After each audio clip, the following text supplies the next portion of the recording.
when you think about when your child is born. You will know for the rest of this child's life, you were born during a weird time. That's for sure. That is for sure. Probably the weirdest that I can remember. Yeah. There are moments in history when the curtain gets pulled back just far enough, and what you see behind it changes everything. This is one of those moments. We're not talking about a rumor. We're not talking about a conspiracy theory cooked up in some dark corner of the internet. We're talking about federal indictments, Department of Justice documents, court testimony, and two of the biggest names in American culture, brought down in the span of a single year. Sean Combs, Jeffrey Epstein, and the network that may have connected them both. For 3 decades, Sean Combs was untouchable. Puff Daddy, P. Diddy, the founder of Bad Boy Records, a Forbes list fixture, a man whose parties weren't just parties, they were cultural events. Presidents showed up. A-list celebrities cleared their schedules for an invitation. He was the living, breathing definition of success, power, and glamour. And then, in September 2024, he was arrested in New York City. The charges were not small: racketeering, sex trafficking, transportation to engage in prostitution.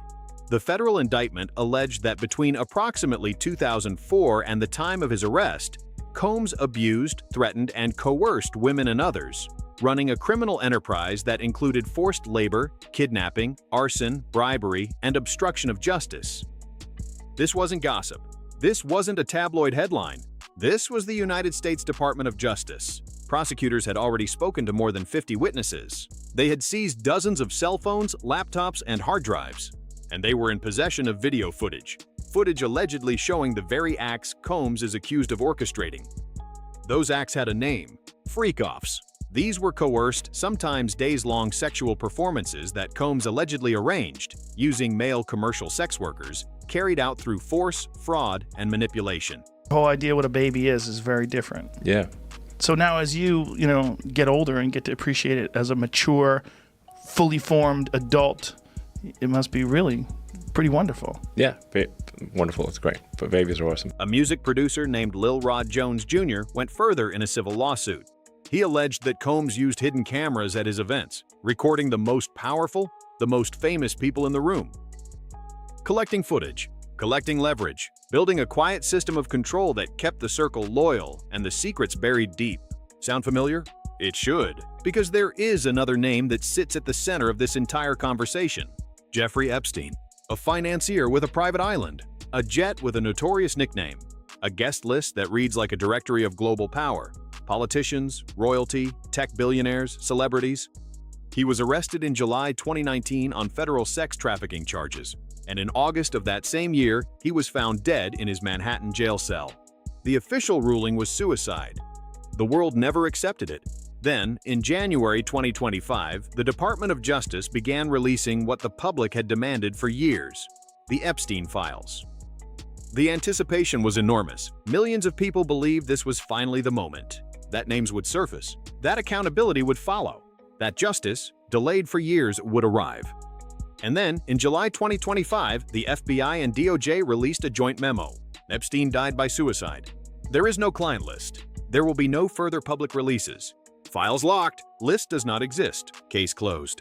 Just like that. Nobody has covered these two stories with more intensity, more reach, or more raw honesty than Joe Rogan. 6 consecutive years as Spotify's #1 podcast. Tens of millions of listeners. A platform that no filter, no publicist, and no corporate talking point can touch. When Aaron Rodgers appeared on the Joe Rogan Experience, he asked a direct question: did Rogan believe that Diddy was operating inside a larger structure? The same kind of structure Epstein had allegedly built? Rogan didn't hedge. He said it would be a perfect system. Invite powerful people. Get them in the room. Record everything. And then you don't need to threaten anyone. You just remind them what you have. And suddenly, they say what you want them to say.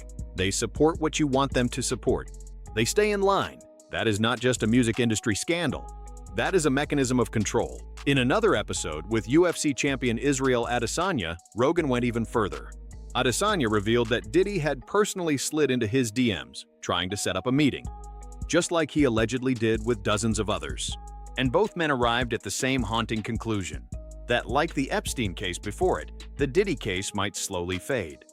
That the names the public deserves to know might never be spoken out loud, That power protects power, and that justice, in cases like these, has a very convenient way of stopping just short of the truth. When the Epstein files dropped, something unexpected happened. Joe Rogan's own name appeared in them. The internet erupted.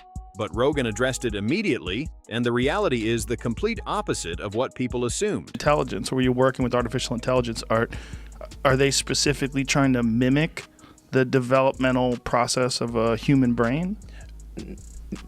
In a lot of ways. There's some ways. In September 2017, Epstein sent an email to physicist Lawrence Krauss, a former guest on Rogan's podcast, asking if Krauss could broker an introduction. Krauss agreed to pass the message along. Rogan never responded, never showed up, never took the meeting. He told his audience exactly what went through his mind, that the moment someone handed him that invitation, his answer was an immediate, absolute no. And the second he looked Epstein up online, the conversation was over before it ever started. He said some people get seduced by access to power. They just want to be in the room. He said that was never him. And here is why that detail matters. Because it reveals exactly how Epstein operated. He wasn't just maintaining a network of the already powerful. He was actively recruiting new voices, new media figures, new cultural influencers, expanding the circle, creating new leverage. The exact same playbook, allegedly, that Diddy used. The Hollywood Reporter, one of the most credible publications in the entertainment industry, noted the undeniable overlap between these two cases. Sexual misconduct, abuse of power, events where the famous and the powerful gathered, and recordings used not for memory but for control. Both men allegedly built systems, not just committed crimes. Systems of access, compromise, and silence. And then there is one more connection that has barely been discussed publicly.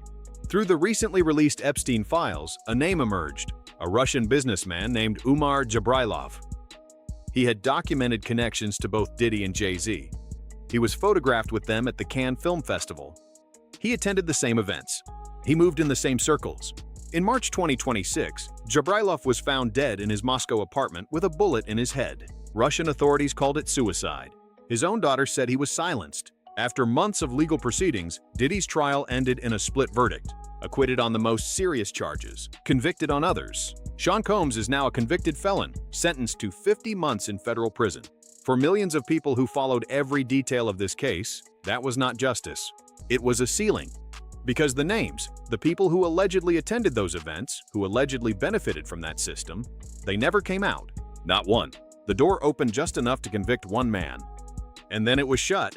And then, just days after that verdict, the Department of Justice announced that the Epstein files contained nothing significant. No list, no further releases, no more answers. Two massive cases, closed within days of each other. Without the full truth the public was promised. This is not a fringe reaction. A Reuters poll found that 65% of Americans believe the federal government is hiding information about how Epstein actually died. And 75% believe that information about his alleged clients is being deliberately concealed. 3 out of 4 Americans. That is not a conspiracy theory. That is a country demanding answers it has not received. Joe Rogan said it plainly. Part of why millions of people voted the way they voted was because they believed the Epstein files would finally be released. That the system would be cracked open. That this time would be different. And when the FBI declared there was no list, Rogan called it the most extreme gaslighting he had ever witnessed in his entire life. He had publicly supported the Trump administration. And he still said it, directly, without softening a single word, that what was happening was a betrayal of every person who voted, believing the truth would come out. Files can be locked, names can be redacted, cases can be closed. But the question, the one that sits quietly in the back of every mind that has followed this story, that question does not go away. Who is being protected? And what exactly did they do to earn that protection? 2 men, 2 alleged systems of abuse. 2 cases that shook this country to its core, and were quietly wrapped up before the full truth could ever reach the surface. Joe Rogan said it himself, and this is not a hoax. And 75% of the American public agrees. Something is still being hidden. The curtain was pulled back, just far enough. But somebody pulled it shut before we could see who was standing behind it.